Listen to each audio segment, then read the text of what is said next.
अस्सलामुअलैकुम नाज़रीन, welcome back to study अब। मैं हूं आपके साथ मोहम्मद अली। हमारी जो लेक्चर सीरीज चल रही थी एफआईए के लिए पाकिस्तान अफेयर की, आज उसका तीसरा लेक्चर है। ब्रिटिश कॉलोनियल रूल से हम स्टार्ट करने वाले हैं। 1857 से 1947 तक सारी टाइमलाइन मैं आपको बताऊंगा। इसमें माइनर सी इसकी डिटेल्स भी साथ बताई जाएंगी। After war of independence, lord Canning जो थे ये फर्स्ट वाइसरॉय ऑफ इंडिया बन के इंडिया आ गए। ईस्ट इंडिया कंपनी जो थी अबॉलिश कर दी गई 1858 में।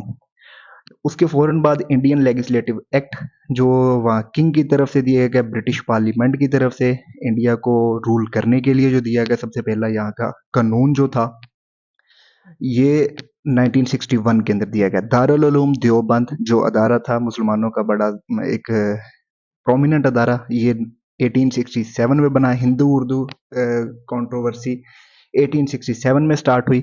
कायद-ए-आज़म की पैदाइश होगी इसी दौरान 1876। अल्लामा Iqbal was born in 1877।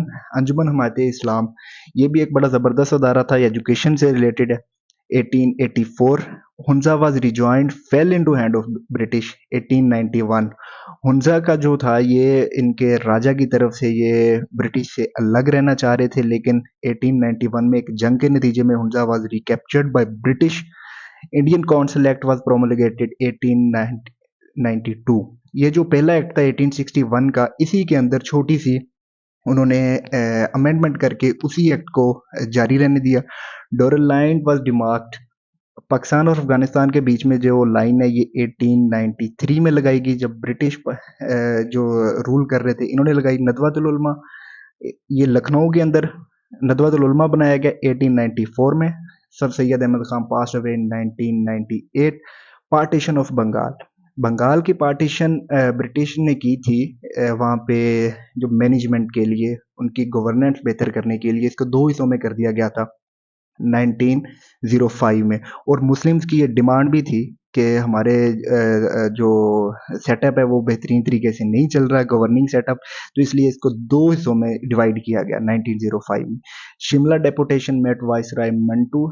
Shimla deputation में 35 मुस्लिम मेंबर्स से सर आगा खां की सरबराही के अंदर ये लॉर्ड मंटू को मिले जाके, जिसके अंदर इन्होंने मुसलमानों के लिए सेपरेट इलेक्टोरेट की डिमांड की। All India Muslim league was form 30 October 1906। Shimla deputation वाले जो 35 मेंबर थे उन्होंने ही फिर वापस आकर मुस्लिम लीग बनाई। सर आगा खां इसके प्रेसिडेंट बनाए गए। First regular session of all India Muslim league was held 1907। बनने के एक साल के बाद 1907 के अंदर पहला इसका सेशन हुआ। Indian council act, amendment to reform भी इसको कहा जाता है, 1909 के अंदर ये आई। इसमें इलेक्शन का वादा किया गया, मुसलमानों के लिए सेपरेट इलेक्टोरेट का वादा किया गया, जो कि शिमला डेपुटेशन के अंदर सर आगा खां की डिमांड थी। Partition of Bengal was annulled 1911। हिंदुओं ने बड़ा एक ज़बरदस्त रिएक्शन दिया था कि मुसलमानों के लिए ये आसानियां पैदा की जा रही हैं। इनको बंगाल के अंदर चूंकि सारे मुस्लिम से, तो ब्रिटिश को अपना ये फैसला वापस लेना पड़ा। 6 साल के बाद ही 1911 के अंदर partition of Bengal was annulled. Quaid Azam ने इस रिएक्शन को देखते हुए ऑल इंडिया मुस्लिम लीग को ज्वाइन किया। इसके बाद Kanpur mosque tragedy.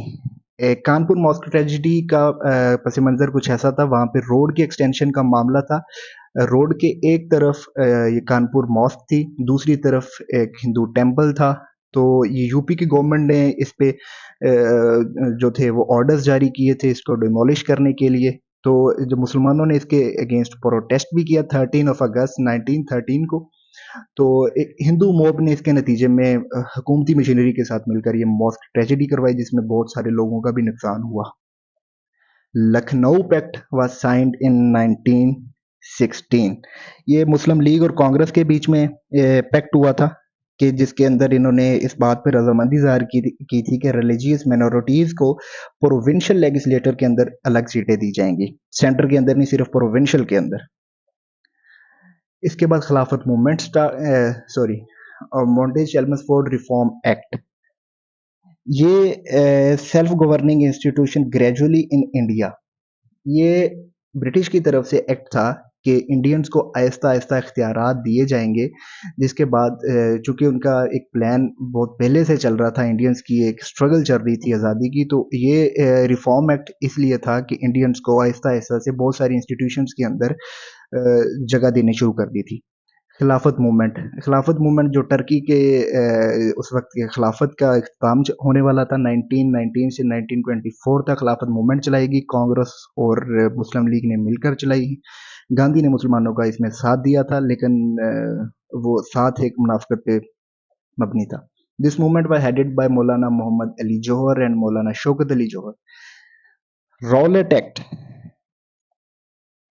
Rowlatt act के अंदर ये था कि कोई भी पर्सन ब्रिटिश आर्मी उसको अरेस्ट कर सकती है जिसके ऊपर उनको सस्पेक्ट होगा कि ये टेररिस्ट एक्टिविटीज के अंदर इन्वॉल्व है। इसके नतीजे में लोगों ने प्रोटेस्ट किया जलियांवाला बाग में, तो वहां पे ब्रिटिश आर्मी ने उनके ऊपर फायर ओपन कर दिया, जिसमें हजारों लोग मारे गए। जलियांवाला बाग ट्रेजिडी जो थी रॉलेट एक्ट के नतीजे में होने वाले प्रोटेस्ट के ऊपर थी। इसके बाद आता है साइमन कमीशन। साइमन कमीशन के अंदर ऐसा हुआ था कि 7 जो थे ब्रिटिश पार्लियामेंटेरियंस ये इंडिया आए थे कॉन्स्टिट्यूशनल रिफॉर्म्स के लिए। उस टाइम पे इनकी डिमांड चल रही थी कॉन्स्टिट्यूशनल रिफॉर्म्स करके हमें इलेक्शन के नतीजे में तमाम जो गवर्निंग सेटअप है हमारे हवाले किया जाए, सेल्फ रूल मूवमेंट की तरह।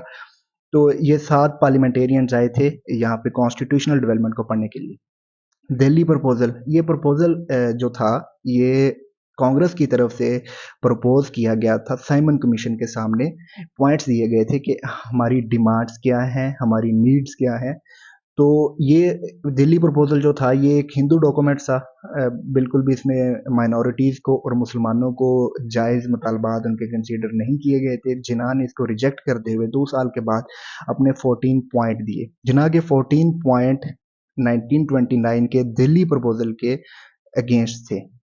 इसके बाद अलामा इकबाल गेव इलाहाबाद एड्रेस 1930, जहाँ से सही मायनों में पाकिस्तान की और इंडिया की सेपरेशन का जो आगाज हुआ।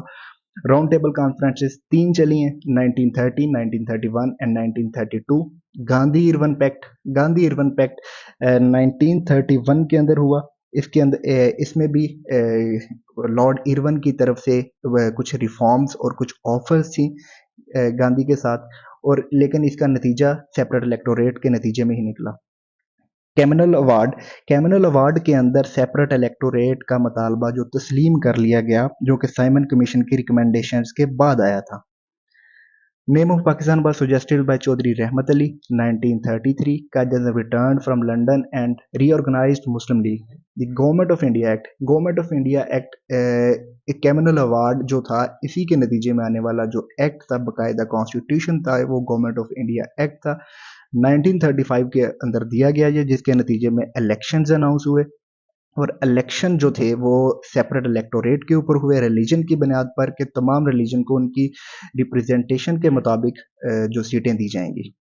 इसके नतीजे में कांग्रेस ने टोटल 11 में से 7 प्रोविंसेस के अंदर अपनी हुकूमत बनाई। Allama Iqbal died in 1938, day of deliverance 22 December 1939। Pakistan resolution pass in 1940 के अंदर। पाकिस्तान रेजोल्यूशन के बाद पाकिस्तान मूवमेंट स्टार्ट हो गई। पाकिस्तान मूवमेंट में सबसे पहला जो इवेंट है वो क्रिप्स मिशन का है।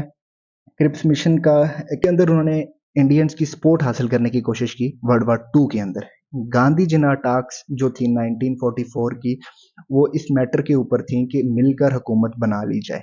Lord Wavell plan Lord Wavell plan 1945 के अंदर ये था कि वो गांधी और जिन्ना के पास एक प्लान लेकर आए थे कि वाइसराय और जो मेजर पावर्स हैं वो ब्रिटिश की रहने दें, उनके अंडर इंडियंस जो थे वो तमाम गवर्निंग के मामलात संभालें। Election were held 1945 to 1946। जैसे कि अभी मैंने जिक्र किया कि ये फिर जो एक्ट आया था उसके नतीजे के अंदर गवर्नमेंट ऑफ इंडिया एक्ट 1935 के नतीजे में इलेक्शंस हुए, जिसके अंदर कांग्रेस ने 11 में से 7 सूबों के अंदर अपनी हुकूमत बना ली। Muslim League joined interim government and Liaquat Ali Khan was the first finance minister October 1946। Interim government जी इन्होंने अपनी मिलकर एक गवर्नमेंट बना ली, जिसके अंदर मुस्लिम लीग की तरफ से लियाकत अली खान साहब ने रिप्रेजेंट किया, फाइनेंस मिनिस्टर बनाए गए। उन्होंने एक बजट भी पेश किया था जिसको बड़ा इंपॉर्टेंट और फेमस बजट है जिसको पुअर मैन बजट कहा गया था। Mountbatten was arrived in India as last viceroy. Mountbatten जो थे वो आखिरी साल में चंद महीनों के लिए वाइसराय बन के आए थे, जिनका काम सिर्फ सिर्फ पार्टीशन का काम करवाना था। पार्टीशन प्लान ब्रिटिश पीएम क्लेमन एटले उस टाइम पे ब्रिटिश पीएम थे, जिन्होंने बिल इंट्रोड्यूस करवाया था हाउस ऑफ कॉमन्स के अंदर, जिसमें पार्टीशन का प्लान था। 3 जून 1947 प्लान, इसको 3 जून प्लान भी कहा जाता है। पार्टीशन ऑफ सब continent into Pakistan and India 14 August 1947। George six जो उस टाइम पे किंग थे ब्रिटिश के, इन्होंने मोहम्मद अली जिन्ना को governor general of Pakistan appoint किया।